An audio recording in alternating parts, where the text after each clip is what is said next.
This is my sister, Fern, who unfortunately lost her life to breast cancer when she was 37. She was my older sister. October 11th was the day she died, and that was 34 years ago. It was a long time ago. I was still a resident at the time. She called me and said, I have a terrible backache. And unfortunately, it was metastatic breast cancer, stage 4 to her bones. And she really pursued every aspect to treat her 3 little kids, to try to stay alive. And it's actually, she had, during that period of time before she got really sick at the end, she had incredibly vibrant health because she really was, taking nutrition, meditating, doing supplements, mind, body, psychotherapy, you name it. It was powerful. So actually, in a way, it was very instructive for me as a learning surgeon to see her go through this, and saw the value of sort of non-traditional approaches in addition, as complements to traditional care, and kind of really view Reiki, as one of those modalities. One of the earliest people to really take on some of this work was a woman named Julie Motz. So she actually did some of the very early work here with Dr. Oz in heart transplant patients, which was, for me, a very powerful metaphor. I'd read about her work, and she worked with me on, I would say 5 or 6 patients before I was at Columbia at a different hospital. So with heart transplants, it's sort of an easy metaphor, right? So why do people die when they have a heart transplant? They die because they reject the heart. So what does it mean to accept the heart? Well, this is a heart that's kept you alive for all these years, and someone's going to cut that heart out and give you somebody else's heart.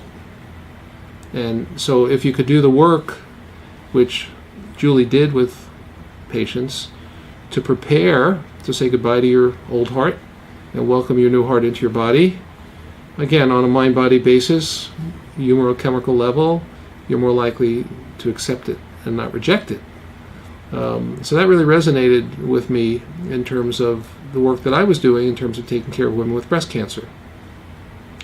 Because for women to lose the breast because it's sick is pretty profound in terms of the loss and what it means in terms of being a woman and sexuality and being a mother, and so being able to sort of say goodbye to the breast and thank it for feeding their children and being part of their seemed very similar. So it was very impressive to me. So I met Julie and there are a number of patients that she prepared for surgery.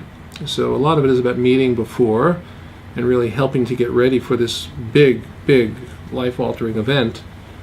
And it became clear to me that these patients really did very well, after surgery, not just in terms of their psychological state and their mental attitude, but they had very little pain. They recovered really fast, and it was not a big study that I did, but it became clear to me that that this was valuable and that I really embraced it. And I said, well, why wouldn't we want to offer this to patients? We'd like to have the big studies to really prove it scientifically, but we know as scientists that there are a lot of things that we do that we know work that we have not proven scientifically, and so this is kind of in that list of things. So I've been at Columbia now over 5 years, and as I started to work here, I began to know about people, who had worked with Dr. Oz here, who worked around New York, who've done Reiki, and it was in that context really that I met Raven.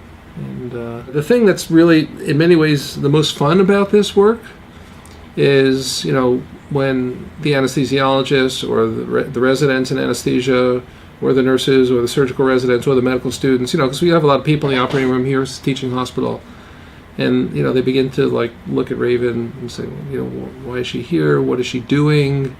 And to kind of have them begin to think about, what the role of someone like Raven can be in the operating room, and how this work could benefit patients. It's pretty fun to sort of see the reactions, and some people think it's just weird and what is this?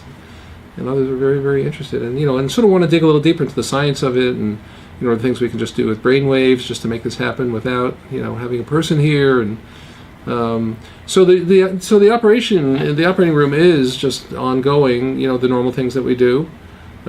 We sort of forget that Raven's really there. the anesthesiologists are very, everyone really is embracing it, because I think it's just viewed as another thing that could be helping our patients. It's funny sometimes, because in the middle of surgery, a typical thing a surgeon will say will be like to the anesthesiologist, how's our patient doing?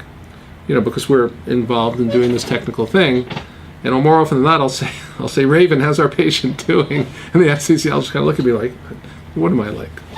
Not doing anything here? No, I care about that too. But I assume you've done surgeries with Reiki masters and without. Have you noticed a difference in the energy of the room, in your own reactions, in the reactions of other people? I don't know if that's something you can measure. Yeah, I think it's hard to measure, but I do think that, in a way it kind of elevates the experience. I think sometimes in the operating room things can get very routine. So like really things happen that aren't so great. I don't mean in terms of the operation not being done well and the patient not doing well, but someone is sort of about to go to sleep, on the table, and someone walks in and is talking about kind of what they did last night, and what's happening tonight, or world events, or what kind of music we're going to listen to. The patient's still there. They're not, and they're about to go through this gigantic thing. And we want to be collegial, and we want to kind of draw people in, and I don't jump up and down about that, but I always say, is this about the patient? The conversation you're having, is that about our patient? So I think when the Reiki master is there, it's just sort of obvious, that we're all there, including this person who's not normally in the operating room, for one purpose. And so we all want to have our focus be 100% on it. So I like it, because it does elevate that spirit.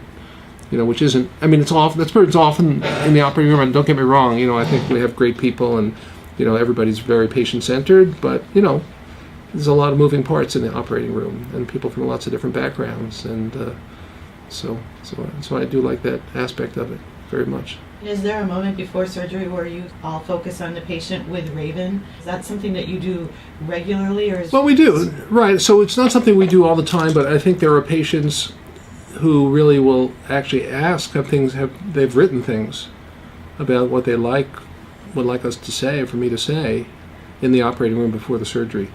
And often it's thanking us for being there and really giving our time and energy and our skills to helping to heal them.